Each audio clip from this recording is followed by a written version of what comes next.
ನಾವೇನ್ ಕಲಿತಾ ಇದ್ದೇವೆ ಅಂದ್ರೆ ನಂಬಿಕೆ ನಂಬಿಕೆ ನಮ್ಮೆಲ್ಲರಿಗೂ ಇದೆ ಪ್ರೇರಣೆ. ಆ ನಂಬಿಕೆ ಜೊತೆಯಲ್ಲಿ ವಿಧೇಯತೆಯ ಬಗ್ಗೆ ನಾವು ಕಲಿತುಕೊಡ್ತಾ ಇದ್ದೀವಿ. 2 ಅರಸುಗಳ ಪುಸ್ತಕ 5ನೇ ಅಧ್ಯಾಯ 1ನೇ ವಚನ ಓದೋಣ.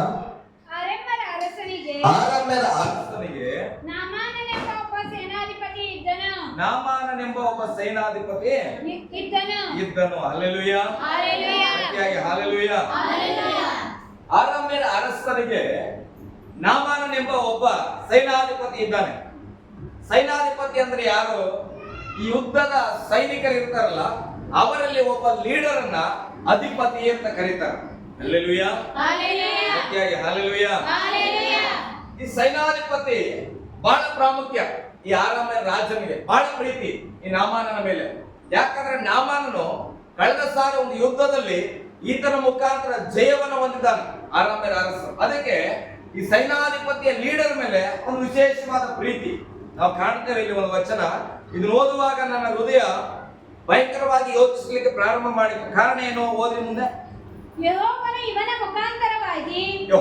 ಇವನ ಮುಖಾಂತರವಾಗಿ ಆರಾಮ್ಯರಿಗೆ ಜಯವನ್ನು ಅನುಗ್ರಹಿಸಿದ್ದರಿಂದ, ಯೆಹೋವನು ಇವನ ಮುಖಾಂತರವಾಗಿ ಆರಾಮ್ಯರಿಗೆ ಜಯವನ್ನ ಅನುಗ್ರಹಿಸಿದ್ದರಿಂದ ಅರಸನು ಇವನನ್ನು ಮಹಾಪುರುಷನೆಂದು ಸನ್ಮಾನ ಯೋಗ್ಯನೆಂದು ಎಣಿಸುತ್ತಿದ್ದನು. ಯೆಹೋವ ದೇವರು ಈ ನಾಮಾನನ ಮುಖಾಂತರ ಒಂದು ಯುದ್ಧ ಜಯಿಸುವಂತೆ ಮಾಡಲಿ. ಅದಕ್ಕೆ ಈತನ ಮೇಲೆ ಬಹಳ ಗೌರವ. ಈತನ ಜೊತೆ ದೇವರಾದನಪ್ಪ. ಈತನ ಅವರಿಗೆ ಹೇಳ್ತದೆ, ನಮ್ಮ ಸಮಾರ್ಯದಲ್ಲಿರುವ ಪ್ರವಾದಿ ಹತ್ತಿರ ಇರುತ್ತಿದ್ದರೆ ಎಷ್ಟೋ ಒಳ್ಳೆಯದಾಗಿತ್ತು, ಅವನು ಇವನನ್ನು ಕುಷ್ಠ ರೋಗದಿಂದ ವಾಸಿ ಮಾಡುತ್ತಿದ್ದನು ಅಂತ ಹೇಳಿದರು. ಹಲ್ಲೆಲೂಯಾ. ನೋಡಿ, ಒಂದು ಸಮಸ್ಯೆಗಳಿಗೆ ಪರಿಹಾರವನ್ನ ಹೇಳುವ ವ್ಯಕ್ತಿಗಳು, ನಾನು ಹೇಳ್ತಾನೆ, ರಾಜನೇ ಬಂದು ಹೇಳ್ಬೇಕಾಗಿಲ್ಲ, ದೊಡ್ಡ ಪ್ರವಾದಿನೇ ಬಂದು ಹೇಳ್ಬೇಕಾಗಿಲ್ಲ, ಪಾಸ್ಟ್ರೇ ಬಂದು ಹೇಳ್ಬೇಕಾಗಿಲ್ಲ, ನಿಮ್ಮ ಅಪ್ಪ ಅಮ್ಮನೇ ಹೇಳ್ಬೇಕಾಗಿಲ್ಲ. ಯಾವುದೋ ಒಂದು ಮಗು ಇರ್ಬೋದು, ಮನೆಯಲ್ಲಿ ಕೆಲಸ ಮಾಡೋರು ಇದ್ದಿರ್ಬೋದು, ನಿಮ್ಗೆ ಯಾರೋ ಸ್ನೇಹಿತರು ಇರ್ಬೋದು, ಒಳ್ಳೆ ವಿಚಾರ ಯಾರು ಹೇಳಿದ್ರು ಕೂಡ ಕೇಳಿಸ್ಕೊಳ್ದಂಗೆ ಕಲೀರಿ. ಹಲ್ಲೆಲೂಯಾ. ನಮ್ಗೆ ಏನ್ ಅನ್ಸ್ಬಿಡ್ತದೆ ಅಂದ್ರೆ, ಒಂದೊಂದ್ಸಾರಿ ನಮಗಿಂತ ಸಣ್ಣವ್ರು ಬುದ್ಧಿ ಹೇಳ್ಬಿಟ್ರೆ, ಇವ್ರೇನು ನೆನ್ನ ಮೊನ್ನೆ ಮಕ್ಕಳು ನಮಗೆ ಬುದ್ಧಿ ಹೇಳ್ತಾವಂತ. ಹಲ್ಲೆಲೂಯಾ. ನನಗೆ ಅನುಭವ ಆಗಿರೋಷ್ಟು ಏಜ್ ಆಗಿಲ್ಲ ಅವ್ರಿಗೆ, ಇವ್ರು ನಮಗೆ ಬುದ್ಧಿ ಹೇಳ್ತಾರ ಅಂತಾರೆ. ನಾನು ಹೇಳ್ತಾರೆ, ಜ್ಞಾನ ಏಜ್ಗೆ ಸಂಬಂಧಪಟ್ಟಿದ್ದಲ್ಲ. ಹಲ್ಲೆಲೂಯಾ. ಜ್ಞಾನ ಅನ್ನುವಂಥದ್ದು ವಯಸ್ಸಿಗೆ ಸಂಬಂಧಪಟ್ಟಿದ್ದಲ್ಲ ಪ್ರೇರೆ. ನೀವು 90 ವರ್ಷದವರಾಗಿರ್ಬೋದು, 15 ವರ್ಷದ ಹುಡುಗಗೆ ಇರುವ ಜ್ಞಾನ ಅವ್ರಿಗಿಲ್ಲ. ಇವತ್ತು ಸಣ್ಣ ಸಣ್ಣ ಮಕ್ಕಳು ನಮ್ಮ ಮುಂದೆ ಹುಟ್ಟಿದವರೆಲ್ಲ ABCD ಕಲ್ಪನೆ ಏನ್ ಮಾಡ್ತಾವ, ಇಂಗ್ಲಿಷ್ ಚಟಪಟ ಮಾತಾಡ್ತಾವ. ನಾವು 35 ವರ್ಷ ಆಗಿದ್ರೆ 35 ಅಕ್ಷರ ಬರಲ್ಲ. ಹಲ್ಲೆಲೂಯಾ. ಹಾಗಾದ್ರೆ ಈಗ ನಮ್ಮ ಜ್ಞಾನ ದೊಡ್ಡದ, ಮಕ್ಕಳ ಜ್ಞಾನ ದೊಡ್ಡದು? ನೋಡು, ವಯಸ್ಸನ್ನ ನೋಡಬಾರ್ದು, ವಯಸ್ಸಿನ ಅಂತರ ನೋಡಬಾರ್ದು. ಜ್ಞಾನ ಎಲ್ಲೇ ಸಿಕ್ಕಿದ್ರು ಕೂಡ ಪಡೆದುಕೊಳ್ಬೇಕು. ಹಲ್ಲೆಲೂಯಾ. ಓಕೆ, ಇಲ್ಲಿ ವಾಕ್ಯದಲ್ಲಿ ನಾವು ಗಮನಿಸುವಾಗ ಆ ಹುಡುಗಿ ಹೇಳಿದಳು, ಮನೆ ಕೆಲಸದವಳು ಹೇಳ್ತಾಳೆ, ನಮ್ಮ ಊರಲ್ಲಿ ಸಮಾರ್ಯದಲ್ಲಿರುವ ಪ್ರವಾದಿ ಹತ್ರ ಏನಾದ್ರೂ ನೀನಿದ್ದಿದ್ರೆ ಅವನಿಗೆ ಗುಣ ಆಗ್ತಾ ಇತ್ತು ಎಂಬುದಾಗಿ. ಹಲ್ಲೆಲೂಯಾ. ಗಟ್ಟಿಯಾಗಿ ಹಲ್ಲೆಲೂಯಾ. 4ನೇ ವಚನ ಹೋದ್ರೆ ಆಗಿ.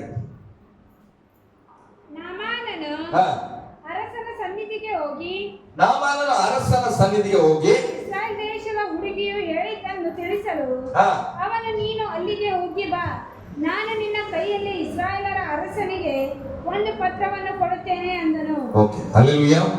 ಈಗ ಆ ವಿಚಾರ ಗೊತ್ತಾದಾಗ ರಾಜ ಹೇಳ್ತಾನೆ, ಇಸ್ರಾಯೇಲರ ರಾಜನಿಗೆ ಒಂದು ಪತ್ರ ನಾನು ಬರ್ಕೊಡ್ತೇನೆ. ಈ ಪತ್ರನ ತಗೊಂಡೋಗಿ ನೀನ್ ಏನ್ ಮಾಡಲಿ, ರೆಕಮೆಂಡ್, ಅದು ಪತ್ರ ರಾಜ ಬರ್ದು ಕಳಿಸಿದ್ರೆ ಕೆಲಸ ಆಗ್ಬೇಕು, ನೀನು ಈ ಕೆಲಸವನ್ನ ಮಾಡಿಸ್ಕೊಂಡು ಬಾ, ಗುಣಪಡಿಸ್ಕೊಂಡು ಬಾ ಅಂತ ಹೇಳಿದಾಗ ನಾಮಾನನ ಆ ಪತ್ರವನ್ನ ತೆಗೆದುಕೊಂಡು ಜೊತೆಯಲ್ಲಿ ಏನೇನೋ ತೆಗೆದುಕೊಡ್ತಾರೆ. ಇದು ಜಾಗ್ರತೆ ಓದ್ರಿ. ನಾಮಾನನು 10 ತಲಾಂತು ಬೆಳ್ಳಿ. ಎಷ್ಟು ಬೆಳ್ಳಿ? 10 ತಲಾಂತು ಬೆಳ್ಳಿ. 6,000 ತೊಲೆ ಬಂಗಾರ. ಎಷ್ಟು ಸಾವಿರ? 1 ತೊಲೆ ಬಂಗಾರ ಅಂದ್ರೆ ಜೀವ ಹೋಗ್ಲತ್ತದ. ಎಷ್ಟು ಬಂಗಾರ ಅಂತ ಇಲ್ಲಿ? 6,000 ತೊಲೆ ಬಂಗಾರ ತೆಗೆದುಕೊಂಡು 10 ದುಸ್ತು ಬಟ್ಟೆಗಳು ಇವುಗಳನ್ನು 10 ದುಸ್ತು ಬಟ್ಟೆಗಳನ್ನ ತೆಗೆದುಕೊಂಡು ಸಂಹಾರಕ್ಕೆ ಹೊರಟು ಹೋಗಿ ಪತ್ರವನ್ನು ಇಸ್ರಾಯೇಲರ ಅರಸನಿಗೆ ಕೊಟ್ಟನು. ಹಲ್ಲೆಲೂಯಾ. ಗಟ್ಟಿಯಾಗಿ ಹಲ್ಲೆಲೂಯಾ. ಒಂದು ಪತ್ರ ತೆಗೆದುಕೊಂಡ, ಆ ಪತ್ರದಲ್ಲಿ ಏನ್ ಬರೆದಿದೆ? ಆರಾಮ್ಯರ ಅರಸನಾದ ನಾನು ಈ ಪತ್ರವನ್ನು ಬರೀತಾ ಇದ್ದೇನೆ. ನನ್ನ ಸೇನಾಧಿಪತಿಯನ್ನು ನಿನ್ನ ಬಳಿಗೆ ಕಳಿಸಿದ್ದೇನೆ. ಅವನಿಗೆ ಕುಷ್ಠ ರೋಗ ಉಂಟು, ನೀನು ಆ ರೋಗವನ್ನ ಗುಣಪಡಿಸಿ ಕಳಿಸಿಕೊಡ್ಬೇಕು ಅಂತೇಳಿ ಬರೆದು ಪತ್ರ ಕೊಟ್ರೆ, ಜೊತೆಯಲ್ಲಿ 10 ತಲಾಂತು ಬೆಳ್ಳಿ, ಅಂದ್ರೆ 340 ಕಿಲೋಗ್ರಾಂ. ಎಷ್ಟು? 340 ಕಿಲೋಗ್ರಾಂ ಬೆಳ್ಳಿ, 6,000 ತೊಲೆ ಬಂಗಾರ ಅಂದ್ರೆ 70 ಕೆಜಿ ಆಯ್ತು. ಅಲ್ಲೇಲೂಯಾ. 70 ಕೆಜಿ ಬಂಗಾರ ತೆಗೆದುಕೊಂಡು 340 ಕಿಲೋಗ್ರಾಮ್ ಅನ್ನ ಬೆಳ್ಳಿ ತೆಗೆದುಕೊಂಡು ಆತನ ಏನ್ ಮಾಡ್ತಿದ್ದಾನೆ? ಕುಷ್ಠರೋಗಕ್ಕಾಗಿ ಅಂದ್ರೆ ನೀವು ಅರ್ಥ ಮಾಡ್ಕೊಂಡ್ರಿ, ಕುಷ್ಠರೋಗ ಬಂದ್ರೆ ಎಷ್ಟು ಹಣ ಕೊಡಕ್ ತಯಾರ ಯೋಚನೆ ಮಾಡಿ. ಯಾಕಂದ್ರೆ ಗುಣ ಆಗಲ್ಲ ಅದು. ಏನ್ ಬೇಕಾದ್ರೆ ಸರ್ವಸ್ವವನ್ನು ಕೊಟ್ಟು ಬೇಕಾದ್ರೆ ಗುಣ ಮಾಡ್ಕೊಳ್ತಾರೆ ಅನ್ನೋ ರೀತಿಯ ರೋಗ. ಈ ರೋಗವನ್ನ ಹೊತ್ಕೊಂಡು ಈ ಬೆಳ್ಳಿ ಬಂಗಾರನೆಲ್ಲ ತೆಗೆದುಕೊಂಡ ನಾಮಾನನು ಈಗ ಅಲ್ಲಿ ಇಸ್ರಾಯೇಲ್ ದೇಶಕ್ಕೆ ಬಂದನು. ಹಲ್ಲೆಲೂಯಾ. ರಾಜನ ಬಳಿಯಲ್ಲಿ ಬಂದು ರಾಜನಿಗೆ ಈ ಪತ್ರವನ್ನ ಕೊಡ್ತಾನ, ಇಸ್ರಾಯೇಲರ ಅರಸನಿಗೆ ಕೊಟ್ಟನು. ಅದಾದ ಮೇಲೆ ಬೈಬಲ್ ಹೇಳ್ತದೆ, ಅದರಲ್ಲಿ ನನ್ನ ಸೇವಕನಾದ ನಾಮಾನನು ಕುಷ್ಠರೋಗಿ ಗುಣಪಡಿಸಬೇಕೆಂದು ಬರೆದಿತ್ತು. 7ನೇ ವಚನ ಓದ್ರಿ. ಇಸ್ರಾಯೇಲರ ಅರಸನು ಪತ್ರವನ್ನು ಓದಿದ ಕೂಡಲೇ ಬಟ್ಟೆಗಳನ್ನು ಹರಿದುಕೊಂಡು ಪರಿವಾರದವರಿಗೆ ತಾನು ಕಳುಹಿಸಿದ ಮನುಷ್ಯನನ್ನು ಕುಷ್ಠರೋಗದಿಂದ ವಾಸಿ ಮಾಡಬೇಕಂತೆ. ಇದು ಎಂತ ಅಪ್ಪಣೆ! ಇಸ್ರಾಯೇಲ್ ರಾಜ ಅಂಜು ಹೋದನು, ಪತ್ರ ಓದಿದನು. ಏನಪ್ಪ ಇದು? ಕುಷ್ಠರೋಗನ ಗುಣಪಡಿಸ್ಬೇಕಂತ. ರಾಜನ ಕೈಯಲ್ಲಿ ಕುಷ್ಠರೋಗ ಗುಣಪಡಿಸಕ್ಕಾಗಲ್ಲ, ಸಿಎಂ ಕೈಲೂ ಆಗಲ್ಲ. ಅಲ್ಲೆಲೂಯಾ. ಸಿಎಂ ಹತ್ರ ಹೋಗಿ ನಾನು ಕುಷ್ಠರೋಗ ಪಡಿಸ್ತಾನ? ಆಗಲ್ಲ. ಡಾಕ್ಟರ್ ಹತ್ರ ಹೋಗಿ ಹೀಗೆ ತಿನ್ಬೇಕು. ಅಲ್ಲೆಲೂಯಾ. ಆದ್ರೆ ಇಲ್ಲಿ ನಾವು ಗಮನಿಸ್ತೇವೆ, ಆತ ತನ್ನ ಬಟ್ಟೆಯನ್ನು ಹರ್ಕೊಂಡಂತ ರಾಜ. ಯಾಕೆ? ಅವನ ಮನಸ್ಸಲ್ಲೇನು? ಆ ದೇಶ, ಆರಾಮ ದೇಶದ ರಾಜ ನನ್ನ ಮೇಲೆ ಯುದ್ಧ ಮಾಡಕ್ಕೆ ಇದೊಂದು ಸಂಚುಡಿಕೆನ, ಇವನು ಗುಣಪಡಿಸಿಲ್ಲ ಅಂದ್ರೆ ಯುದ್ಧಕ್ಕೆ ಬರ್ತಾವ ಅನ್ಲಿಕ್ಕೋಸ್ಕರ ಅಂತ ಏನ್ ಮಾಡಿನ ಇದನ್ನ ನಮಗೆ ಕಳಿಸಿದ್ದಾನೆ. ಅವನು ಹೇಳ್ತಾನೆ, ಕುಷ್ಠ ರೋಗದಿಂದ ವಾಸಿ ಮಾಡುವುದಕ್ಕೆ ಇದು ಎಂತ ಅಪ್ಪಣೆ! ನಾನೇನು ದೇವರು? ರಾಜ ಹೇಳ್ತ, ನಾನೇನು ದೇವ್ರ ಅವನು ಗುಣಪಡಿಸಕ್ಕೆ? ಹಲ್ಲೆಲೂಯಾ. ಅಂಡರ್ಲೈನ್ ಮಾಡ್ಕೋಬೇಕು ನಿಮ್ ಬೈಬಲ್ ಅಲ್ಲಿ. ಒಬ್ಬ ರಾಜ, ಇಸ್ರಾಯೇಲ್ ರಾಜ ಹೇಳ್ತಾನ, ಕುಷ್ಠರೋಗನ ಗುಣಪಡಿಸಕ್ ನಾನೇನ್ ದೇವ್ರ ಅಂತ. ಹಲ್ಲೆಲೂಯಾ. ಏನಂತ ಅಂದ್ರೀತ? ನಾವೆಲ್ಲರೂ ಕುಷ್ಠರೋಗಗಳಲ್ಲಿದ್ದೇವೆ. ಅಂದ್ರೆ ಕುಷ್ಠರೋಗದಲ್ಲಿ ಬೇರೆ ಬೇರೆ ವಿಚಾರ ನಾನು ನಿಮ್ಗೆ ಹೇಳ್ತೇನೆ. ಹಲ್ಲೆಲೂಯಾ. ನಾವೆಲ್ಲರೂ ನಂಬಿಗಸ್ತರು, ನಿಜ ವಿಧೇಯತೆಯಲ್ಲಿ ಇನ್ನ ಕಲಿಬೇಕಾಗಿದೆ. ಇಲ್ಲಿ ವಾಕ್ಯದಲ್ಲಿ ನಾವು ನೋಡುತ್ತೇವೆ, ಮನುಷ್ಯನ ಕುಷ್ಠರೋಗವನ್ನು ವಾಸಿ ಮಾಡುವುದು ಇದೆಂತ ಅಪ್ಪಣೆ! ನಾನೇನು ದೇವರು? ಜೀವದಾನ ಮಾಡುವುದಕ್ಕಾಗಲಿ ಸಾಯಿಸುವುದಕ್ಕಾಗಲಿ ನನಗೆ ಸಾಮರ್ಥ್ಯ ಉಂಟು. ಇವನು ನನ್ನೊಡನೆ ಜಗಳಾಡುವುದಕ್ಕೆ ಕಾರಣ ಹುಡುಕುತ್ತಿದ್ದಾನೆ. ಹಲ್ಲೆಲೂಯಾ. ಹಾಗಾದ್ರೆ ಒಬ್ಬ ಮನುಷ್ಯನನ್ನ ಬದುಕಿಸುವುದು, ಒಬ್ಬ ಮನುಷ್ಯನನ್ನ ಸಾಯಿಸುವುದು ದೇವರು ಮಾತ್ರ ಅಂತ ಹೇಳಿ ವಾಕ್ಯದಲ್ಲಿ ಗೊತ್ತಾಗ್ತದೆ. ನಾನು ಯಾರು ಒಬ್ಬನನ್ನ ಉಳಿಸ್ಲಿಕ್ಕೆ ಅಥವಾ ಸಾಯಿಸ್ಲಿಕ್ಕೆ ನಾನೇನ್ ದೇವ್ರ ಅಂತ ಪ್ರಶ್ನೆ ಮಾಡಿದ್ರು. ಹಲ್ಲೆಲೂಯಾ. ಎಲ್ಲ ಇವತ್ತ ಬಟ್ಟೆಯೆಲ್ಲ ಹರ್ಕೊಂಡು ಓಡಾಡ್ತಾ ಇದ್ದಾನೆ ಇಸ್ರಾಯೇಲ್ ದೇಶದ ರಾಜ. ಈ ಸುದ್ದಿ ಏನಾಯ್ತು? ಪ್ರವಾದಿ ಗೊತ್ತಾಯ್ತು. ಹಲ್ಲೆಲೂಯಾ. ಗಟ್ಟಿಯಾಗಿ ಹಲ್ಲೆಲೂಯಾ. ನಿಮ್ಗೆ ಅರ್ಥ ಆಗಲಿಲ್ಲ, ಡೀಟೇಲ್ ನಾನು ಹೋಗ್ತಾ ಇದ್ದೇನೆ. ಇದೆಲ್ಲರೂ ನಿಮ್ಮೆಲ್ಲರಿಗೂ ಗೊತ್ತು. ಇದು ವಿಚಾರ ದೇವರ ಮನುಷ್ಯನಾದ ಎಲಿಷನಿಗೆ ಗೊತ್ತಾಯ್ತ್ರಿ. ಯಾರಿಗೆ ಗೊತ್ತಾಯ್ತು? ಹಲ್ಲೆಲೂಯಾ. ಗಟ್ಟಿಯಾಗಿ ಹಲ್ಲೆಲೂಯಾ. ಎಲಿಷನ್ ಹೇಳ್ತಾನೆ, ನನ್ನ ಬಳಿಯಲ್ಲಿ ಬಂದ್ರೆ ನಾನು ಗುಣಪಡಿಸುತ್ತೇನೆ. ಹಲ್ಲೆಲೂಯಾ. ಒಬ್ಬ ರಾಜನಿಂದ ಆಗದಿರುವ ಕಾರ್ಯ ಒಬ್ಬ ದೇವರ ಪ್ರವಾದಿಯಿಂದ ಆಗ್ತದಂದ್ರೆ, ಪ್ರವಾದಿ ಮನುಷ್ಯ ಅಲ್ಲ, ಮನುಷ್ಯನಲ್ಲ ಅಂತ, ಮನುಷ್ಯ. ಆದ್ರೆ ಪ್ರವಾದಿ ದೇವರ ಸನ್ನಿಧಿಯನ್ನ ಹಿಡಿದುಕೊಂಡಿರ್ತಾನ, ದೇವರ ಮಾತಿನಂತೆ ಬದುಕ್ತಾ ಇರ್ತಾನ. ದೇವರು ಏನ್ ಹೇಳ್ತಾನೋ ಅದರಂತೆ ಆತನು ಬದುಕುವ ವ್ಯಕ್ತಿ, ದೇವರ ಮಾತಿಗೆ ವಿಧಿಯನ್ನಾಗುವ ವ್ಯಕ್ತಿ. ಅದಕ್ಕೆ ಪ್ರವಾದಿ ಹೇಳಿದ್ದೆಲ್ಲ ನಡೀತದೆ, ಆದ್ರೆ ರಾಜನ ಹೇಳೋದು ನಡೆಯಲ್ಲ. ಹಲ್ಲೆಲೂಯಾ. ರಾಜ ಯಾರಿಗೆ ಹೇಳ್ಬೋದು? ಸೈನ್ಯಾಧಿಪತಿಗೆ ಹೇಳ್ಬೋದು, ಇಲ್ಲಿ ಹೋಗಂದ್ರೆ ಅಲ್ಲಿ ಹೋಗ್ತಾನೆ, ಇಲ್ಲಿ ಬಾ ಅಂದ್ರೆ ಬರ್ತಾನೆ, ಹೆಂಡತಿ ಬರ್ತಾರ, ಮಕ್ಕಳು ಬರ್ತಾರ. ಆದ್ರೆ ರೋಗಕ್ಕೆ ಹೋಗಂದ್ರೆ ರೋಗ ಹೋಗಲ್ಲ. ಹಲ್ಲೆಲೂಯಾ. ರೋಗ ಬಾ ಅಂದ್ರೆ ರೋಗ ಬರಲ್ಲ. ಯಾಕೆ? ರಾಜನ ಅಧಿಕಾರ ರಾಜನ ಆಸ್ಥಾನದಲ್ಲಿ ಮಾತ್ರ. ಅದೇ ದೇವರ ಮಕ್ಕಳ ಅಧಿಕಾರ ಸರ್ವದರ ಮೇಲೆ ಕ್ರಿಯೆ ಮಾಡ್ತಾ. ಅದಕ್ಕೆ ಪ್ರವಾದಿ ಹೇಳ್ತಾನ, ನನ್ನ ಬಳಿಗೆ ಕರ್ಕೊಂಡು ಬಾ, ನಾನು ಆತನನ್ನ ಗುಣಪಡಿಸುತ್ತೇನೆ. ಹಲ್ಲೆಲೂಯಾ. ಗಟ್ಟಿಯಾಗಿ ಹಲ್ಲೆಲೂಯಾ. ಆ ಹುಡುಗಿ ಮನೆಯಲ್ಲಿ ಮಾತಾಡ್ತಾ ಇರ್ತಲ್ಲ, ದಾಸ್ತಿ ಹುಡುಗಿ, ಕೆಲಸ ಮಾಡೋಳು. ಆಕೆ ಏನಂತ ಹೇಳಿದ್ಲು? ನಮ್ಮೂರಲ್ಲಿ ಪ್ರವಾದಿ ಹತ್ರ ಇದ್ರೆ ಹಂಗೆ ಹೇಳಿದ್ರ. 4ನೇ ವಚನ ಹೋದ್ರೆ ಏನಿದೆ? ಮೂರನೇ ವಚನ. ಆಕೆ ಒಂದು ದಿವಸ ತನ್ನ ಯಜಮಾನನಿಗೆ ನಮ್ಮ ದಣಿಯು ಸಮಾರ್ಯದಲ್ಲಿರುವ ಪ್ರವಾದಿ ಹತ್ತಿರ ಇರುತ್ತಿದ್ದರೆ ಎಷ್ಟೋ ಒಳ್ಳೆದಾಗುತ್ತಿತ್ತು. ಆ ಹುಡುಗಿ ಏನಂತ ಹೇಳಿದ್ಲು? ನಮ್ ಸಮಾರ್ಯ ದೇಶದಲ್ಲಿ ಇರುವ ಪ್ರವಾದಿ ಹತ್ರ ಇದ್ದಿದ್ರೆ ಗುಣಪಡಿಸ್ತಲಂತ. ಇವ ಎಲ್ಲಿ ಬಂದನ ನಾಮಾನ? ಈಗ ರಾಜನ ಬಳಿ ಬಂದನ. ಕೇಳಿಸ್ಕೊಡುವಾಗ ಸರಿಯಾಗಿ ಕೇಳಿಸ್ಕೊಂಡಿಲ್ಲ. ಸಭೆಗಳಲ್ಲೂ ಕೂಡ ಹಾಗೆ, ತಂದೆ ತಾಯಿ ಹೇಳುವಾಗ ಮಕ್ಕಳು ಹಾಗೆ, ತಂದೆ ತಾಯಿ ಏನೋ ಹೇಳ್ತಾವ, ನಾವೇನೋ ಕೇಳಿಸ್ಕೊಂಡು ನಾವೇನೋ ಮಾಡ್ತೇವೆ, ಜೀವನ ಹಾಳಾಗ್ತದೆ. ಹಲ್ಲೆಲೂಯಾ. ನಾಮಾನನ್ನ ಕೇಳಿಸ್ಕೋಬೇಕಾಗಿದ್ದು ಎಲ್ಲಿ? ಪ್ರವಾದಿ ಹತ್ರ ಹೋಗ್ಬೇಕು. ಇವ್ರು ಎಲ್ಲಿ ಬಂದ್ರ? ಬೆಳ್ಳಿ ಬಂಗಾರ ಎಲ್ಲ ತಗೊಂಡು ಪತ್ರ ಬರ್ಸ್ಕೊಂಡು ರಾಜನ ಹತ್ರ ಬಂದಿರೋ ಅಡ್ರೆಸ್ ತಪ್ಪು, ಗುಣ ಹೆಂಗಾಗ್ತದ? ಹಲ್ಲೆಲೂಯಾ. ನೋಡ್ರಿ, ಅಲ್ಲಿ ಒಂದು ಒಳ್ಳೆ ದವಾಖಾನೆ ಅದ್ರಿ, ಅಲ್ಲಿ ಹೋಗ್ರಿ ನಿಮ್ ಗುಣ ಆಗ್ತದಂದ್ರೆ ನೀನ್ ದವಾಖಾನೆಗೆ ಹೋಗಿಲ್ಲ, ನೀನ್ ಎಲ್ಲೋ ಹೋಗಿ ಹೋಟೆಲ್ನಾಗ ಕುಂತಿ ನನಗೆ ಗುಣಪಡಿಸಿದ್ರೆ ಹೆಂಗಾಗ್ತದೆ? ಹೋಟೆಲ್ಗೂ ದವಾಖಾನೆಗೂ ಸಂಬಂಧನೇ ಇಲ್ಲ. ಹಲ್ಲೆಲೂಯಾ. ರಾಜನ ಬಳಿಯಲ್ಲಿ ಬಂದ್ರ, ಅವ್ರಿಗೆ ಹೇಳಿಲ್ಲ ರಾಜನ ಬಳಿಯಲ್ಲಿ ಹೋಗ್ರಿ ಅಂತ, ನಮ್ ಪ್ರವಾದಿ ಹತ್ರ ಹೋಗಿದ್ರೆ ಆತನ ಗುಣಪಡಿಸ್ತಾ ಇದ್ರಂತ. ಇವ್ರು ಏನ್ ಮಾಡಿದ್ರ? ಹಾದಿ ತಪ್ಪಿ ರಾಜನ ಬಳಿಯಲ್ಲಿ ಬಂದ್ರು. ಹಲ್ಲೆಲೂಯಾ. ಗಟ್ಟಿಯಾಗಿ ಹಲ್ಲೆಲೂಯಾ. ನಾನು ಮತ್ತೆ ಹೇಳ್ತಾನೆ, ಪಾಸ್ಟರ್ನ ಪ್ರೀತಿಸ್ರಿ, ಗೌರವಿಸ್ರಿ, ಅತಿಥಿ ಸತ್ಕಾರ ಮಾಡ್ರಿ, ಬಟ್ಟೆ ಕೊಡ್ರಿ, ಬೆಳ್ಳಿ ಬಂಗಾರ ಎಲ್ಲ ಕೊಡ್ರಿ. ಹಲ್ಲೆಲೂಯಾ. ಆದ್ರೆ ನಾನು ಹೇಳ್ತಾನೆ, ಇವತ್ತು ವಾಕ್ಯ ಹೇಳೋದು ಯೇಸು ಸ್ವಾಮಿ ಹತ್ರ ಬಾಪ ನಿನ್ ರೋಗ ಸೌಖ್ಯ ಆಗ್ತದಂತ ವಾಕ್ಯ ಹೇಳಿರೋದು. ಅರ್ಸು ಪಾಸ್ಟರ್ ಹತ್ರ ಬಾ ಅಂತ ಹೇಳಿಲ್ಲ. ಹಲ್ಲೆಲೂಯಾ. ನಮ್ಮೆಲ್ಲರ ಕಲ್ಪನೆ ಹೇಗಾಗ್ಬಿಟ್ಟಿದೆ ಇವತ್ತು ಕ್ರೈಸ್ತರದಂದ್ರೆ, ಆ ಪಾಸ್ಟರ್ ಚೆನ್ನಾಗಿಲ್ಲ, ಈ ಪಾಸ್ಟರ್ ಹತ್ರ ಹೋಗೋಣ. ಹಂಗೆ ಎಲ್ಲಾದ್ರೂ ಬೈಬಲ್ ಅಲ್ಲಿ ಚೆನ್ನಾಗಿರೋ ಪಾಸ್ಟರ್ ಹತ್ರ ಹೋಗ್ಯಾರ. ಹಲ್ಲೆಲೂಯಾ. 50 ವರ್ಷದ ಪಾಸ್ಟರ್ ಹತ್ರ ಹೋಗ್ರಿ, ಅಂದ ತಕ್ಷಣ ಬೀಳೋ ಪಾಸ್ಟರ್ ಹತ್ರ ಹೋಗ್ರಿ ಅಂತ ಹೇಳೋಣ. ದೇವ್ರು ಎಲ್ಲೂ ಸೇವಕರ ಬಗ್ಗೆ ಮಾತಾಡಿಲ್ಲ. ದೇವ್ರು ಹೇಳಿದ್ದು ಏನ್ ಗೊತ್ತಾ? ನಿನ್ ಹೃದಯದಲ್ಲಿ ನಂಬು, ನಿನ್ನ ಪಾಪನ ಅರಿಕೆ ಮಾಡು, ನೀನು ಬಿಡುವುದಾಗ ನಿನ್ನ ಸ್ವಸ್ಥತೆ ಇದೆ. ಈ ಸಿಂಪಲ್ ಆದ ಮಾರ್ಗ ನಮ್ಗೆ ಬೇಕಾಗಿಲ್ಲ. ಆ ಪ್ರವಾದಿ ಎಲ್ಲೋ ಗುಡಿಸಲಾಗಿರ್ತಾನ, ಅದು ಬಿಟ್ಟು ಇವ್ರು ಅರಮನೆಗೆ ಹೋಗ್ರೆ, ರಾಜನ ಹತ್ರ ಹೋಗ್ಬಿಟ್ರೆ ಎಲ್ಲ ಕೆಲಸ ಆಗ್ಬಿಡ್ತದೆ. ಹಲ್ಲೆಲೂಯಾ. ಗಟ್ಟಿಯಾಗಿ ಹಲ್ಲೆಲೂಯಾ. ನಾನು ಹೇಳ್ತೇನೆ, ಅಡ್ರೆಸ್ ಅನ್ನ ಸರಿಯಾಗಿ ಕೇಳಿಸ್ಕೊಳ್ಬೇಕು. ಯಾರ ಹತ್ರ ಹೋದ್ರೆ ಬಿಡುಗಡೆ ಆಗ್ತದೋ ಅಲ್ಲೇ ಹೋಗ್ಬೇಕು. ಹೇಳ್ರಿ, ಅಲ್ಲೇ ಹೋಗ್ಬೇಕು. ಆ ಹುಡುಗಿ ಹೇಳಿದ್ರು ಪಾಪ, ನಮ್ ಪ್ರವಾದಿ ಹತ್ರ ಇದ್ದಿದ್ರಿ ಅಂತ. ಇವ್ರು ಕನ್ಫ್ಯೂಸ್ ಮಾಡ್ಕೊಂಡು ರಾಜನ ಬಳಿಯಲ್ಲಿ ಬಂದಾರ. ಈಗ ಮತ್ತೆ ನಾನು ಹೇಳ್ತಾನೆ, ಆ ನಾಮಾನನ ಹೃದಯದಲ್ಲಿ ನಂಬಿಕೆ ಬಂತು. ಏನಂತ? ಅಲ್ಲಿ ಹೋದ್ರೆ ಗುಣ ಆಗ್ತದಂತ. ಅಲ್ಲ, ನಂಬಿಕೆ ಬಂದದ. ಈಗ ನಂಬಿಕೆ ಬಂತಂತೇಳಿ ಅಲ್ಲಿ ಹೋದ್ರೆ ಆಗ್ತದಂತ ಹೇಳಿ ಆರಾಮ್ಯ ದೇಶದಲ್ಲಿ ಇದ್ರೆ ನಾಮಾನನ ಕುಷ್ಠ ಹೋಗ್ತದ? ಇಲ್ಲ, ಹೋಗಲ್ಲ. ಹಲ್ಲೆಲೂಯಾ. ಕೇಳಿದ ತಕ್ಷಣ ಅವನು ಓಕೆ ಮಾಡ್ಕೊಂಡು ನಂಬಿಕೆ ಇರ್ತಾನ, ಅದು ನಂಬಿಕೆ. ಆ ಊರನ್ನು ಬಿಟ್ಟು ಈ ಊರಿಗೆ ಬಂದನು. ಈಗ ರಾಜನಿಂದ ಪ್ರವಾದಿ ಹತ್ರ ಹೋಗ್ತಾ ಇದ್ದಾನ. ಹಲ್ಲೆಲೂಯಾ. ಗಟ್ಟಿಯಾಗಿ ಹಲ್ಲೆಲೂಯಾ. ಪ್ರವಾದಿ ಹತ್ರ ಬಂದನು. ಈ ಬರೋದ್ರೊಳಗೆ ಇರುವ ಕಾರ್ಯ ಏನು? ನಂಬಿಕೆ. ಅವ್ರು ಏನೇನು ಹೇಳ್ತಾ ಇದ್ರು ನಂಬುತ್ತಾ ಇದ್ದಾನೆ ಅಂತ ನಾಮಾನನು. ನಾನು ಅಲ್ಲಿ ಹೋದ್ರೆ ನನಗೆ ಗುಣ ಆಗ್ತದೆ, ಇದು ನಂಬಿಕೆ. ಅಲ್ಲಿ ಹೋಗ್ತಾ ಇದ್ದಾನೆ, ನಂಬಿಕೆ. ಹೌದು, ಅಲ್ಲಿ ಬಂದನು. ಈಗ ಆ ಪ್ರವಾದಿಯ ಗುಡಿಸಿಲ ಬಳಿಯಲ್ಲಿ ಬಂದನು. ನಾಮಾನನ ಮನಸ್ಸಲ್ಲಿ ಯೋಚನೆ ಏನು? ನಾನು ಆರಾಮ ದೇಶದಿಂದ ಬಂದಿದ್ದೇನೆ, ನಾನು ದೊಡ್ಡ ಸೇನಾಧಿಪತಿ, ಬೆಳ್ಳಿ ಬಂಗಾರ ತಗೊಂಡು ಕುದುರೆ ಮೇಲೆ ಬಂದಿದ್ದೇನೆ. ಅದಕ್ಕೆ ಏನ್ ಅನ್ಕೊಂಡಾನೆ ಈತನ ಮನಸ್ಸಲ್ಲಿ? ನಾನು ಹೋದ ತಕ್ಷಣ ಪ್ರವಾದಿ ಓಡ್ ಬಂದು ನಮಸ್ಕಾರ ಮಾಡಿ ಒಂದು ಹಾರ ಹಾಕಿ ಶಾಲು ಓದಿಸಿ, ಅಲ್ಲಿಂದ ಸೇನಾಧಿಪತಿಗಳು ಬಂದಾರ, ಬರ್ರಿ ಅವ್ರಿಗೊಂದು ಚೇರ್ ಹಾಕ್ರಿ, ಕೂಡಿಸ್ರಿ. ಹಲ್ಲೆಲೂಯಾ. ಈ ತರ ಅನ್ಕೊಂಡ್ರಂತ. ಆದ್ರೆ ಅವ ಬಂದನಂತ ಹೇಳಿದನು ಶಿಷ್ಯ ಹೋಗಿ. ಈಗ ಆರಾಮ ದೇಶದಿಂದ ಸೇನಾಧಿಪತಿ ಬಂದನ, ನಾಮಾನನ್ ಬಂದನ.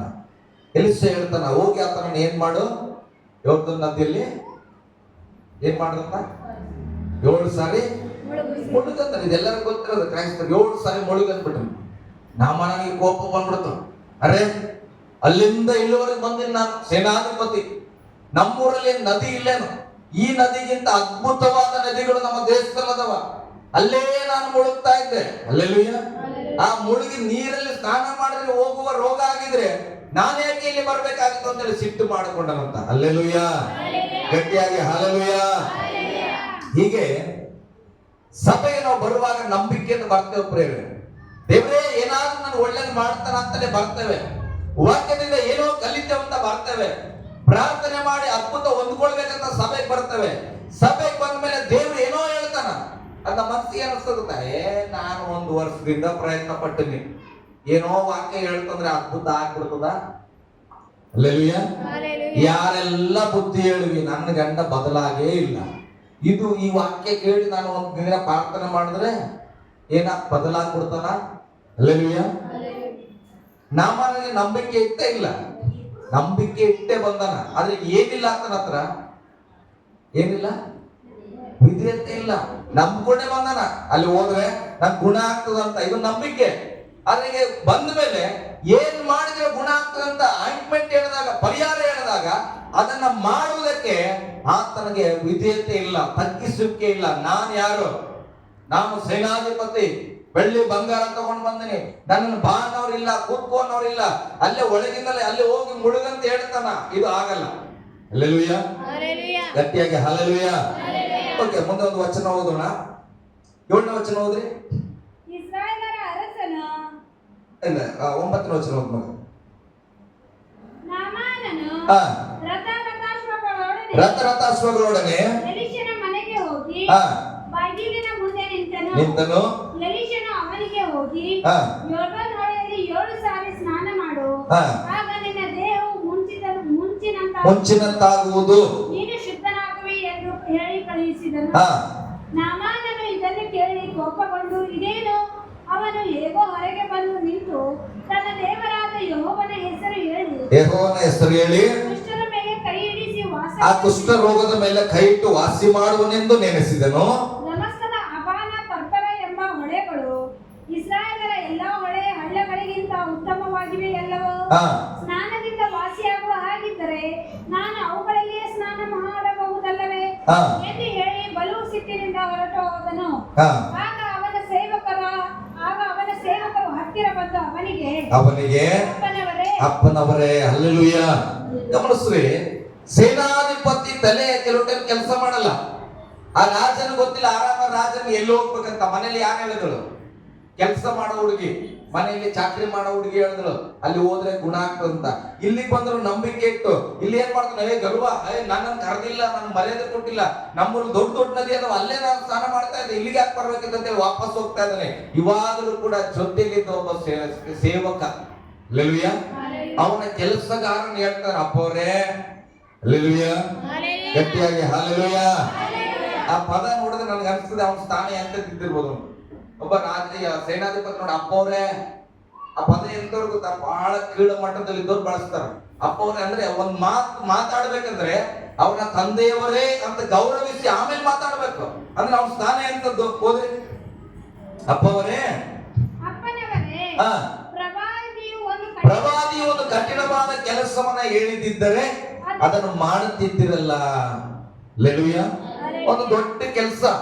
ಇವತ್ತು ಅಡ್ವಾಂಟೇಜ್ ಏನಾಗ್ತದೆ ಗೊತ್ತಾ, ಸೇವೆಗಳಲ್ಲಿ ಪ್ರಾರ್ಥನೆ ಬರ್ತಾರೆ, ಫಸ್ಟ್ ನಮ್ಮ ಮನೆಗೆ ಹಿಂಗೆ ಕಷ್ಟ ಆಗಿದೆ, ಫಸ್ಟ್ ನಮ್ಮ ಮನೇಲಿ ಹಿಂಗೆ ಸಮಸ್ಯೆ, ಫಸ್ಟ್ ನಮ್ಮ ಮನೇಲಿ ಜಗಳ ಆಗ್ತದೆ, ಫಸ್ಟ್ ನಮ್ಮ ಮನೇಲಿ ಹಿಂಗಾಗಿದೆ ಫಸ್ಟ್ ಅಂತ ಹೇಳಿದಾಗ, ನೋಡಮ್ಮ ನಾನು ಪ್ರಾರ್ಥನೆ ಮಾಡ್ತೇನೆ ಹೇಳಿ ಒಳಗೋಗ್ಬೇಕು. ನಾನು ಒಂದು 10 ನಿಮಿಷ ಪ್ರಾರ್ಥನೆ ಮಾಡಿ ಹೊರಗೆ ಬರ್ಬೇಕು. ನೋಡಮ್ಮ, ದೇವ್ರು ಹೇಳ ನನಗೆ ನೀವೊಂದು 50 ದಿನ ಉಪವಾಸ ಮಾಡಿ, 50 ದಿನ ಉಪವಾಸ ಮಾಡಿ ಚರ್ಚಿಗೆ ಒಂದು 50,000 ರೂಪಾಯಿ ಕಾಣಿಕೆ ತಗೊಂಡು ಒಂದು 100 ಮಂದಿಗೆ ಊಟ ಹಾಕ್ಸಿ, ದೇವ್ರ ಪಕ್ಕ ದುಡ್ಡು ಮಾಡಿ. ಹಲ್ಲೆಲೂಯ. ಬಾಬಾ ಏನ್ ಬಾರಿ ಹೇಳ್ಬಿಟ್ರಪ್ಪ ಪಾಸ್ಟರ್. ಹಲ್ಲೆಲೂಯ. ಇದು ಮಾಡದಂದ್ರೆ ನನ್ನ ಮನೆ ಏನಾಗ್ತದ? ಸಕ್ಸಸ್. ನೀನು 50,000 ರೂಪಾಯಿ ಕೊಟ್ಟ ಗುಣ ಆಗಲ್ಲ. ಆದ್ರೆ ಆ ಮಾತು ಏನ್ ಮಾಡೋದು, ನೀನ್ ನಂಬ್ಕೊಂಡು ನೀನ್ ಅಷ್ಟೇ. ಯಾಕೆ ದೊಡ್ಡದಾಗಿ ಹೇಳಿವಲ್ಲ, 50,000 ರೂಪಾಯಿ ಕೊಟ್ಬಿಟ್ಟ ಅಂದ್ರೆ, ಊಟ ಹಾಕ್ಸ್ಬಿಟ್ಟ ಅಂದ್ರೆ, 50 ದಿನ ಉಪವಾಸ ಮಾಡ್ಬಿಟ್ಟ ಅಂದ್ರೆ ಏನಾಗ್ಬಿಡ್ತದ? ಅದ್ಭುತ ಆಗ್ಬಿಟ್ಟು ದೊಡ್ಡದಾಗಿ ಹೇಳ್ಬೇಕು. ನಾವ್ ಹಂಗೆ ಹೇಳಲ್ಲ. ಎಲ್ಲಿಸ ಪ್ರವಾದಿತರ, ಸಿಸ್ಟರ್ ಭಯ ಪಡ್ಬೇಡ್ರಿ, ಪ್ರಾರ್ಥನೆ ಮಾಡ್ರಿ, ದೇವ್ರು ನಿಮ್ಗೆ ಅದ್ಭುತ ಮಾಡಿ. ಹಲ್ಲೆಲೂಯ. 10 ವರ್ಷದಿಂದ ಜಪ ಮಾಡಿ ಇವ್ರೇನು ಹೊಸದಾಗಿ ಪ್ರಾರ್ಥನೆ ಮಾಡಂತಾರ, ಅದ್ಭುತ ಹೆಂಗ ಆಗ್ತದ? ಹಲ್ಲೆಲೂಯ. ಅವ ಹೇಳಿದ್ ನಾನ್ ದೊಡ್ಡ ನದಿ, ನಿನ್ ನದಿ ಸ್ನಾನ ಮಾಡಿಯಪ್ಪ, ಈಗ ನಾನ್ ಹೇಳಿದ್ಮೇಲೆ ನಾ ಹೇಳದ್ ನದಿ ಸ್ನಾನ ಮಾಡ. ಹಲ್ಲೆಲೂಯ. ಕೆಲವು ಸಾರಿ ಹಂಗೆ ವರ್ಷಗಟ್ಟಲೆ ಜಪ ಮಾಡಿರ್ತಾರೆ. ಅದೇನೋ ದೇವ್ರು ಹೊಸದಾಗಿ ಹೇಳುವಾಗ ಆ ಮಾರ್ಗದಲ್ಲಿ ಪ್ರಾರ್ಥನೆ ಮಾಡಿದಾಗ ಆ ಅದ್ಭುತ ನಡೀತದ. ಆ ವಿಧೇಯತೆ ನಿಮ್ಗೆ ಬೇಕು ಪ್ರೇರೆ. ಹಲ್ಲೆಲೂಯ. ನಾನ್ ಬಾಳ್ ಸಾರಿ ಮಾಡಿನಿ, ಬಾಳ್ ಸಾರಿ ನೋಡಿನಿ, ಅಲ್ಲಿ ಹೋಗಿದ್ದ, ಆ ಕ್ರೂಸೈಡ್ ಮೀಟಿಂಗ್ ಹೋಗಿದ್ದ, ಇಲ್ಲಿ ಹೋಗಿದ್ದ, ಅಂತ ಅಭಿಷೇಕ್ತರ ಕೈ ಇಟ್ರೆ ಆಗಿಲ್ಲ, ಅವೆಲ್ಲ ಬೇಕಾಗಿಲ್ಲ ನಮ್ಗೆ. ಹಲ್ಲೆಲೂಯ. ಈಗ ನೀನು ಒಂದು ನಂಬಿಕೆಯನ್ನು ಬಂದಿಯಲ್ಲ, ನಂಬಿಕೆಯನ್ನು ಬಂದಾಗ ವಾಕ್ಯ ಹೇಳ್ತಾ ಇದೆ ಏನಂತ, ಕಣ್ಣಿಗೆ ಕಾಣುವ ಯೊರ್ದನ್ ನದಿಯಲ್ಲಿ ಹೋಗಿ ನೀನ್ ಏನ್ ಮಾಡಿ 7 ಸಾರಿ ಮುಳುಗಂದ್ರೆ ಮುಳುಗಷ್ಟೇ. ಇಲ್ಲಿ ಸೇನಾಧಿಪತಿಯ ಕೆಲಸಗಾರನ ಹೇಳ್ತಾನೆ, ಅಪ್ಪವ್ರೇ ಒಂದ್ ದೊಡ್ಡ ಕಠಿಣವಾದ ಕೆಲಸ ಹೇಳಿದ್ರೆ ಮಾಡ್ತಾ ಇದ್ರಲ್ಲ, ಅವ್ ಏನ್ ಹೇಳ್ತಾ ಇದ್ದಾನ, ಕಾಲಿ ಸ್ನಾನ ಮಾಡಪ್ಪ, ಹೋಗಿ 7 ಸತಿ ಸ್ನಾನ ಮಾಡಿದ್ರೆ ಏನಾಯ್ತು, ಸುಮ್ಮನೆ ಮುಳುಗಿ ಹೇಳೋದಲ್ಲ. ಹಲ್ಲೆಲೂಯ. ಗಟ್ಟಿಯಾಗಿ ಹಲ್ಲೆಲೂಯ. ಅವನ್ ಹೇಳಿದ್ರು ಏನಂತ, ಕೆಲಸವನ್ನು ಹೇಳಿದರೆ ಅದನ್ನು ಮಾಡುತ್ತಿದ್ರಲ್ಲ, ಹಾಗಾದ್ರೆ ಸ್ನಾನ ಮಾಡಿ ಶುದ್ಧನಾಗುವಂತೆ ಹೇಳಿದರೆ ಯಾಕೆ ಅದರಂತೆ ಮಾಡಬಾರದು ಅಂದರು. ಅವನು ಯೊರ್ದನಿಗೆ ಹೋಗಿ 7 ಸಾರಿ ಅದರಲ್ಲಿ ಮುಳುಗಿ ಎದ್ದನು. ಕೂಡಲೇ ದೇವರ ಮನುಷ್ಯರ ಮಾತಿಗನುಸಾರವಾಗಿ ಅವನ ದೇಹವು ಏನಾಗಿತ್ತಂತ್ರಿ? ನೋಡ್ರಿ, ಹುಟ್ಟಿದಾಗ ಕೂಸು ಹೇಗೆ ಪರಿಶುದ್ಧವಾಗಿ ಬರ್ತದೋ ಆ ಕೂಸಿನ ಹಾಗೆ ಆತನ ಶಾರೀರವೆಲ್ಲವೂ ಶುದ್ಧವಾಯಿತಂತ. ಹಲ್ಲೆಲೂಯ, ಗಟ್ಟಿಯಾಗಿ ಹಲ್ಲೆಲೂಯ. ಬೈಬಲ್ನ ವಿಸ್ತರಣೆ ಮಾಡುವಂತ ಪುಸ್ತಕಗಳು ನೋಡುವಾಗ ಯೋರ್ದನ್ ನದಿಯಲ್ಲಿ ಅದ್ಭುತ ಇದ್ದಿಲ್ಲ. ಹಲ್ಲೆಲೂಯ. ಯೋರ್ದನ್ ನೀರಿನಲ್ಲಿ ಅದ್ಭುತ ಇರಲಿಲ್ಲ. ಆದ್ರೆ ಪ್ರವಾದಿ ಹೇಳಿದ ಮಾತನ್ನ ಇವನು ನಂಬಿ ಅದರ ಕ್ರಿಯಾ ರೂಪದಲ್ಲಿ ಮಾಡುವಾಗ ಆ ವಿಧೇಯತೆಗೆ ಆದ ಅದ್ಭುತ ಇದು. ಯೋರ್ದನ್ ನದಿಯಲ್ಲಿ ಹೋಗಿ ಮುಳುಗಿದ್ರೆ ಎಲ್ಲರೂ ರೋಗ ಗುಣ ಆಗ್ತದಂತ ಇದ್ದಿಲ್ಲ. ಹಾಗಾಗಿದ್ರೆ ಕುಷ್ಠರೋಗಗಳನ್ನೆಲ್ಲ ತಗೊಂಡು ಅಲ್ಲೇ ಬಿಸಾಕ್ತಾ ಇದ್ರು. ಹಲ್ಲೆಲೂಯ, ಗಟ್ಟಿಯಾಗಿ ಹಲ್ಲೆಲೂಯ. ಸುವಾರ್ತೆ ಭಾಗದಲ್ಲಿ ನೋಡ್ತೇವೆ, ಯೇಸು ಸ್ವಾಮಿ ಹತ್ರ ಒಬ್ಬ ಕುಷ್ಠರೋಗಿ ಬರ್ತಾನೆ. ಸ್ವಾಮಿ, ನನ್ನ ಮೇಲೆ ಕರುಣೆ ಇದ್ರೆ ನನ್ನನ್ನು ಗುಣಪಡಿಸ್ತೀಯಾ? ಯೇಸು ಸ್ವಾಮಿ ಏನ್ ಮಾಡಿದ್ರು? ಆತನನ್ನು ಮುಟ್ಟಿ, ನಿನ್ನ ಮೇಲೆ ಕರುಣಿಸಿದ್ದೇನೆ, ಹೋಗಿ ನಿನ್ನ ನಂಬಿಕೆ ನೀನು ಸ್ವಸ್ಥ ಮಾಡ್ತಾ. ಆತ ಯೋರ್ದನ್ ನದಿಗೆ ಹೋಗ್ಯಾನ? ಇಲ್ಲ. ಸ್ವಸ್ಥತೆ ಇರೋದು ನಂಬಿಕೆ ವಿಧೇಯತೆಯಲ್ಲಿ ಪ್ರೇಮ. ಹಲ್ಲೆಲೂಯ. ನದಿಯಲ್ಲಿ ಮುಳುಗೋದ್ರಿಂದ ಇಲ್ಲ ಅದ್ಭುತ, ಆದ್ರೆ ಆ ಮಾತಿಗೆ ವಿಧೇಯತೆ ತೋರಿಸಿದಾಗ ನಾಮನ ಈ ಕುಷ್ಠ ರೋಗ ಗುಣವಾಯಿತು. ಹಲ್ಲೆಲೂಯ, ಗಟ್ಟಿಯಾಗಿ ಹಲ್ಲೆಲೂಯ. ಆ ಹುಡುಗಿ ಹೇಳಿದ ತಕ್ಷಣ ಇವನು ನಂಬಿದ ತಕ್ಷಣ ಇದರಿಂದ ಹೋಗಿಲ್ಲ. ಹಲ್ಲೆಲೂಯ. ಹೌದಾ? ಅಲ್ಲಿ ಹೋದ್ರೆ ಆಗ್ತದ, ಆಯ್ತು ಅಂತ ಒಪ್ಕೊಂಡನು. ಆದ್ರೆ ಅಲ್ಲಿ ಬರ್ಬೇಕಾಯ್ತು. ಬಂದ ಮೇಲೆ ಆತನ ನೀರಿನಲ್ಲಿ ಮುಳುಗ್ಬೇಕಾಯ್ತು. 7 ಸಾರಿ ಮುಳುಗಿ ಎದ್ದ ಮೇಲೆ ಆತನ ಶಾರೀರ ಹಸುಗೂಸಿನಂತೆ ಬದಲಾಯಿತು ಅಂತ. ಹಲ್ಲೆಲೂಯ, ಗಟ್ಟಿಯಾಗಿ ಹಲ್ಲೆಲೂಯ. ನಾನು ಹೇಳ್ತೇನೆ ಪ್ರೇರೆ, ನಮ್ಮ ಜೀವಿತ ಬರೀ ನಂಬಿಗಸ್ತರು ನಾವು ಯೇಸು ಸ್ವಾಮಿ ನಂಬಿವಿ ಅಂತ ಹೇಳಿ ಬದುಕಿದ್ರೆ ಸಾಲದು. ನಂಬಿದ ದೇವರು ಏನ್ ಹೇಳ್ತಾ ಇದ್ದಾನೋ ಅದನ್ನ ನಾವು ಮಾಡಬೇಕಾಗಿದೆ. ಹಲ್ಲೆಲೂಯ. ಪ್ರವಾದಿ ಹತ್ರ ಹೋದ್ರೆ ಗುಣ ಆಗ್ತದಂತ ನಂಬಿಕೆ ಇಟ್ಟೆ ಪ್ರವಾದಿ ಹತ್ರ ಬಂದನು. ಪ್ರವಾದಿ ಹತ್ರ ಬಂದಾಗ ಇವನು ಏನು ಅವಿಧೇಯತೆ ಮಾಡಿದನು? ಅವನು ಹೇಳೋದನ್ನು ನಾನು ಮಾಡಲ್ಲ. ಹಲ್ಲೆಲೂಯ. ಹೇಳೋದನ್ನು ಮಾಡಲ್ಲ ಅಂದ್ರೆ ಗುಣ ಆಗಲ್ಲ. ನಿನ್ ನಂಬಿಕೆ ವ್ಯರ್ಥ. ನೀನ್ ಯೇಸು ಸ್ವಾಮಿನ ನಂಬಿದೆಯಲ್ಲ, ಯೇಸು ಸ್ವಾಮಿ ನಂಬಿ ಯೇಸು ಸ್ವಾಮಿ ಹತ್ರ ಬಂದ ಮೇಲೆ ಯೇಸು ಸ್ವಾಮಿ ಹೇಳೋದನ್ನು ಮಾಡಬೇಕು. ಹಲ್ಲೆಲೂಯ, ಗಟ್ಟಿಯಾಗಿ ಒಂದು ಆಮೇಲೆ ಹೇಳ್ರಿ. ಪಾಸ್ಟರ್ ಹೇಳೋದ್ರ ಬಗ್ಗೆ ತಲೆ ಕೆಡಿಸ್ಕೊಬೇಡ್ರಿ. ನಾನು ಒಂದ್ ಹೇಳ್ತೇನೆ, ಮತ್ತೊಬ್ರು ಒಂದ್ ಹೇಳ್ತಾರೆ, ಸಿದ್ಧಿ ಮಾಡ್ಬೇಡ್ರಿ. ಹಲ್ಲೆಲೂಯ. ಯಾರ್ದು ಮಾತು ಕೇಳ್ಬೇಕು? ಅರ್ಸಪಾಸ್ಟ್ ಮಾತು ಕೇಳ್ಬೇಕಾ? ಇನ್ನೊಬ್ಬ ಅಷ್ಟು ಮಾತು ಕೇಳ್ಬೇಕು? ಯಾರ್ದು ಕೇಳ್ಬೇಡ್ರಿ. ಸತ್ಯವೇದದಲ್ಲಿ ಯೇಸು ಸ್ವಾಮಿ ಹೇಳಿದ್ರು ಇದು ಏನ್ ಹೇಳ್ತದ? ಹಲ್ಲೆಲೂಯ. ನಾನೇನಾದ್ರು ನಿಮ್ಗಾಗಿ ಕ್ರೂಜಿ ಮೇಲೆ ರಕ್ತ ಸುರಿಸಿನ ಅಥವಾ ನನಗೆ ಒಳ್ಳೆ ಹೊಡೆದಾರ? ನಾನು ನಿಮ್ಮಂತ ಪಾಪಿ ಆಗಿದೆ, ನನಗೆ ದೇವ್ರ ರಕ್ಷಣೆ ಕೊಟ್ಟನು. ಮತ್ತೆ ನಾನೆಲ್ಲಿಂದ ನಿಮ್ಗೆ ರಕ್ಷಣೆ ಕೊಡಕ್ಕಾಗ್ತದ? ನಿಮ್ಗೆ ರಕ್ಷಣೆ ಕೊಡೋದಾದ್ರೆ ಈ ವಾಕ್ಯ ಮಾತ್ರ ಪ್ರಿಯರೇ. ಹಲ್ಲೆಲೂಯ. ನಾನು ಹೇಳ್ತೇನೆ, ಅದಕ್ಕೆ ಈ ವಾಕ್ಯದ ಬಳಿಯಲ್ಲಿ ಬಂದಾಗ ಈ ವಾಕ್ಯ ಏನ್ ಹೇಳ್ತದೋ ಅದರಂತೆ ನೀನು ಜೀವಿಸಿದ್ರೆ, ಅದನ್ನ ನೀವು ಒಪ್ಪಿಕೊಳ್ಳುವಾಗ ನಂಬಿಕೆ, ಅದನ್ನ ಮಾಡುವಾಗ ವಿಧೇಯತೆ, ಆ ವಿಧೇಯತೆ ನಿನಗೆ ಬಿಡುಗಡೆಯನ್ನ ತಂದು ಕೊಡುವಂತದ್ದಾಗಿದೆ. ಹಲ್ಲೆಲೂಯ, ಗಟ್ಟಿಯಾಗಿ ಹಲ್ಲೆಲೂಯ. ಮತ್ತೆ ಮಾರ್ಕನ ಸುವಾರ್ತೆ ನಾನು ಬೇಗ ಮುಗಿಸ್ಬಿಡ್ತಾನೆ. ಯೇಸು ಸ್ವಾಮಿಗೆ ಹೋಸನ